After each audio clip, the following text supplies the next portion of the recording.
their installment of Foreclosure Friday, and we're here at this week's Hot Bank-Owned Property of the Week.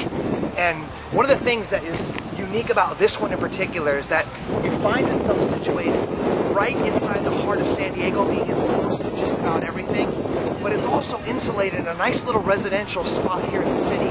So come on in outside and check it out. One of the things that's really unique about this to begin with is that it was built right around the 30s, and you'll notice that with a lot of inventory in San Diego around that time, it's really small. So it's not something you could bring a big booming family into with only 2 bedrooms and 1 bath and probably about 800 square feet soaking wet. But what's unique about it is its character. So come in and check out the Spanish home. One thing that caught my eye right off the bat is look at these floors. I mean, not only are they in good shape right now for being a bank-owned property, but this is actual wood. This isn't the laminate stuff that you find in a lot of the newer builds. And then the arch structure in this, look at, you've got the tray ceilings. I mean, the rounded entryways here, you know, the actual mantles, you know, with the wood-burning fireplace. All this stuff is so custom, and it's a delicacy to find this stuff in such good, maintained in such good form. So as you move in through this room right here, you can see obviously not a ton of extra space for a dining room. And it doesn't really have that open feel that you find in a lot of the newer layouts. But this is a very traditional style setting, and with some very minor reconstruction of the spans right here.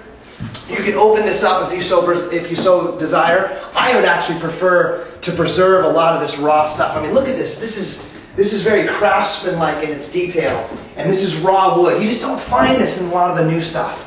So it's really exciting.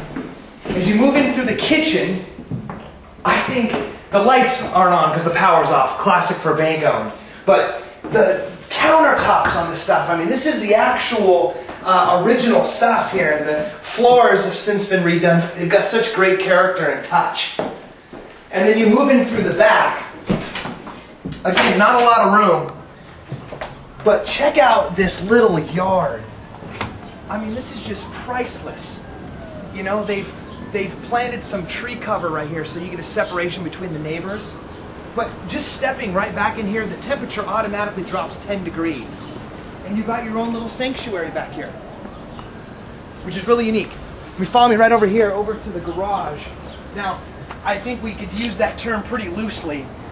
This is actually a single car garage. I really don't know what single car anybody would be able to park in it. And what you find more from these older homes is that it's used kind of like a storage utility area.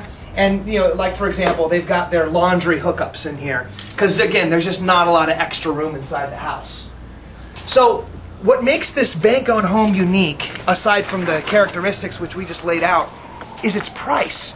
So back in the last market, you weren't able to pick something up this for less than $500,000 easily.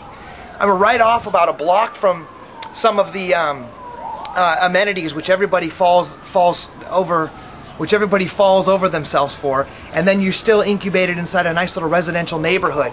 Right now, this home is going for less than $300,000. So you can see why it's a pick. Now, caveat emptor. One of the things that you've got to be careful with bank-owns is that these are as-is properties, meaning if there's anything that pre-exists that's a problem, guess what? It now becomes yours. So you can see just from a basic visual, what would you call that? Basic visual what? Huh? Inspection? Just from a basic visual inspection, that there's this fissure that just conveniently happens to be forming itself right along the line of, oh, the foundation. So anything in San Diego County is built on some pretty soft soil, so you're going to have movement. That's predictable. But movement to this level, this is obviously indicative of a much larger problem. A person with this home would have to immediately invest. I'd be comfortable suggesting probably a large 4-figure, maybe even early 5-figure amount just to get this thing lifted up, to get the foundational issues fixed, and then set it back down on a brand new foundation again. And that's one of the reasons why this house is going for so cheap, is that the person who gets it's going to have to immediately invest some money into it, which means it's probably not going to go for conventional financing. So that's your hot bank-owned home of the week. Make sure you join us next week, and make sure also that you subscribe to the